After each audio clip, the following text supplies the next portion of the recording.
Greetings to all. I would like to bring to your attention an important issue related to a letter circulating on social media.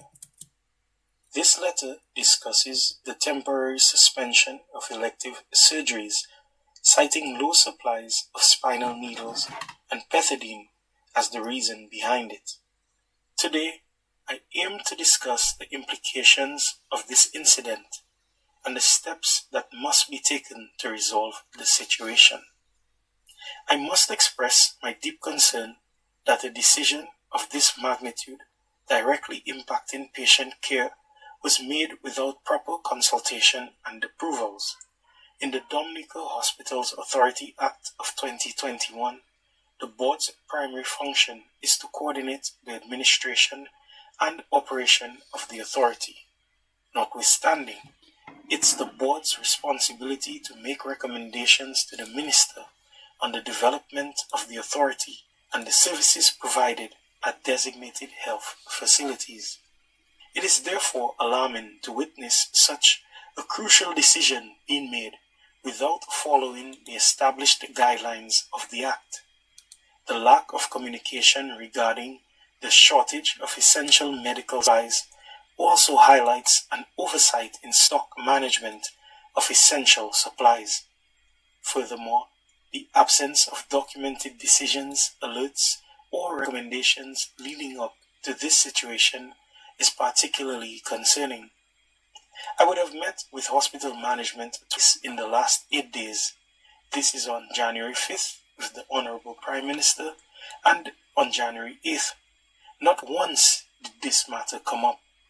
So it is deeply concerning that I would find out about this on social media. As a country, we must be careful about how we address matters and seek to solve problems. I have given a mandate for the implementation of the electronic logistic management system to be operational by February 16th, and the responsible agencies within the ministry will be held accountable. I would like to emphasize recent incidents where drugs were required to treat a particularly rare case.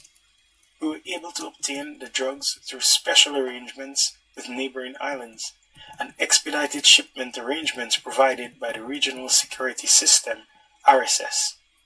In another incident in the past month, we have had to solicit facilitation again from RSS to collect samples for testing at CARFA laboratories due to the urgency and sensitivity of a matter being investigated.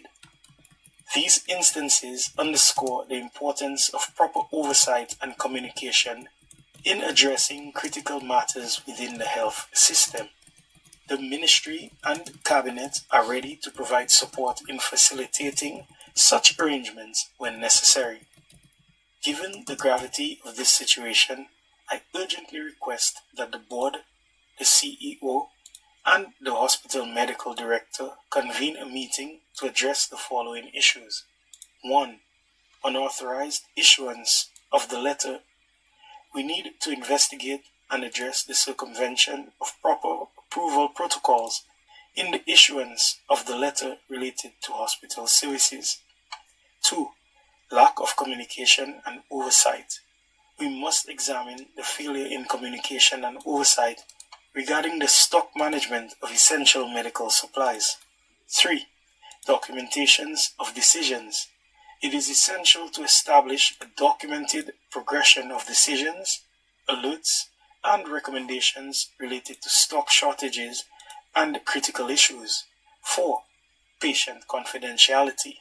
We need to foster a culture of confidentiality, as patient confidentiality is sacrosanct. I have therefore requested feedback from the board within 2 days, in which time they will launch an investigation. This timeline allows for prompt resolution and effective communication to address these pressing issues. With a clear distinction, our system allows the doctors the privilege of conducting private surgeries within the hospital setting. However, under certain circumstances, it becomes necessary to take of conducting private surgeries within the hospital setting. However, under certain circumstances, it becomes necessary to temporarily suspend these private operations to meet the demands of performing critical and elective surgeries within the public hospital system, especially when stock availability is low or when there are marked increases in urgent cases. These measures are standard practice aimed at ensuring the equitable delivery of healthcare services. To avoid any misconceptions, I would like to clarify that the suspension of elective surgeries does not apply to all surgical procedures, but primarily affects non-urgent procedures that can be delayed. For example, most cases of tonsillectomy may be regarded as elective surgery. On the other hand, an emergency surgery performed to remove an inflamed or infected appendix is considered a non-elective surgery due to its necessity in addressing a medical emergency. In conclusion, I would like to reiterate my concerns regarding the unauthorized issuance of the letter and the lack of communication and oversight in stock management. The meeting I have requested between the board, CEO, and hospital medical director aims to address these issues and prevent similar incidents from occurring in the future. The Ministry of Health remains committed to providing quality health services while upholding proper governance and transparency. Thank you for your attention.